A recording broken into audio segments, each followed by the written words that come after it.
Everyone wants to be happy, all of us. It's something we all have in common, the desire for happiness. The American Declaration of Independence goes so far as to enshrine the pursuit of happiness as an inalienable human right. Most people would argue that the pursuit of happiness is a subjective endeavour, something that means different things to different people. But the Bible gives us a clear picture of where we can find true and lasting happiness. In Jeremiah chapter 6 and verse 16, God himself tells us, "Stand in the ways and see, and ask for the old paths, where the good way is, and walk in it. Then you will find rest for your souls." God challenges us to ask for the old paths, the tried and true avenues that guarantee our pursuit of happiness. This isn't a pipe dream, but a tangible experience that is within reach.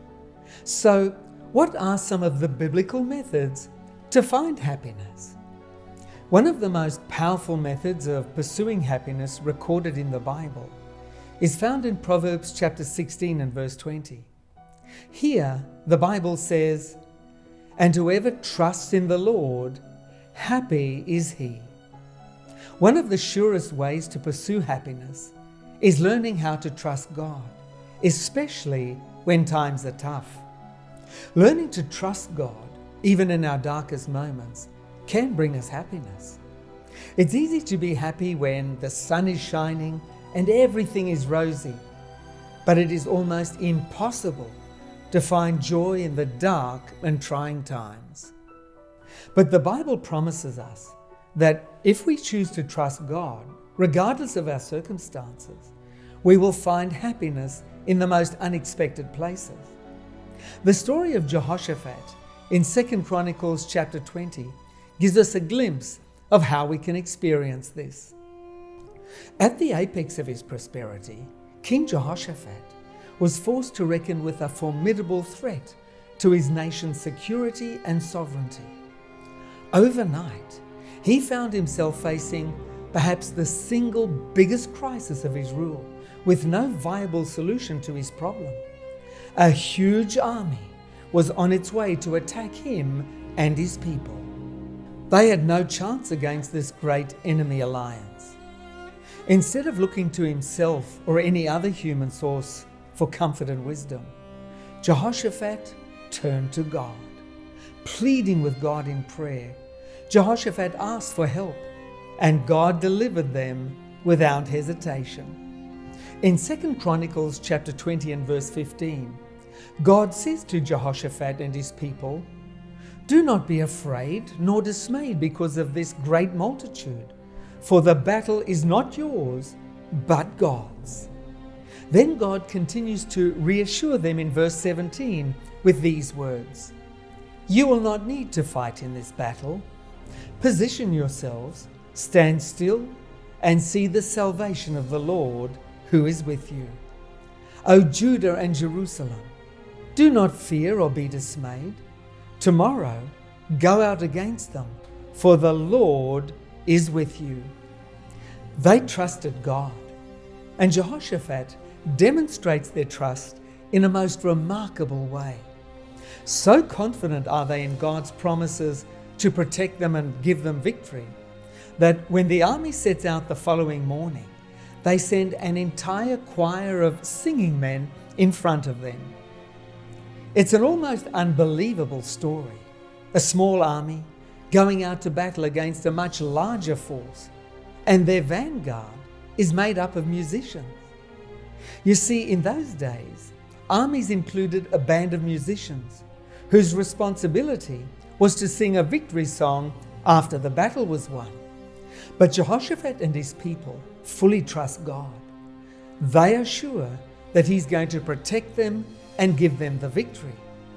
So Jehoshaphat has the musicians sing the victory song even before the battle is fought. That's how much they trust God. As they march into battle, they sing praises to God, victory praises. Praise is an outpouring of a joyful heart.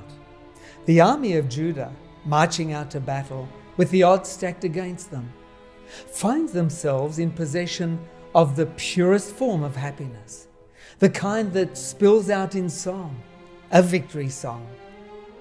They know that God is with them and will give them victory. And that's exactly what happened. Now, you might be tempted to dismiss this story because it sounds too good to be true. But don't do that, because truth is often more surreal than fiction. And in this case, the sense of surrealness comes from our inability to grasp how such an experience is even possible. When we're faced with a looming crisis, our natural response is fight or flight. But the Bible tells us that when we turn to God in prayer, when we choose to trust God with our battles, when we choose to lean on God for solutions, He can give us a different response. The Bible describes this gift of joy and peace in Isaiah chapter 61 and verse 3, where it says, "To console those who mourn in Zion, to give them beauty for ashes, the oil of joy for mourning, the garment of praise for the spirit of heaviness." We all want to be happy, especially when we're facing challenges. And while our own solution for finding consistent happiness can often prove elusive or ineffective, the Bible promises us that the happiness God offers us is tangible. All we need to do is open our hearts to Him and lay hold of it. If you would like to learn more about prayer so that you can find the real source of happiness and face the future with hope and courage, then I'd like to recommend our free Bible study guide that we have for you today, The Secret of Happiness. These outstanding Bible study guides will share the principles of a fulfilled life and help you draw closer to God. To receive your free Bible study guide, please phone, text, or go to our website. Here's the information you need. Phone or text us at 0436 333 555 in Australia or 020 422 2042 in New Zealand, or visit our website tij.tv to request today's free offer, and we'll send it to you totally free of charge and with no obligation. Don't delay. Call or text us now.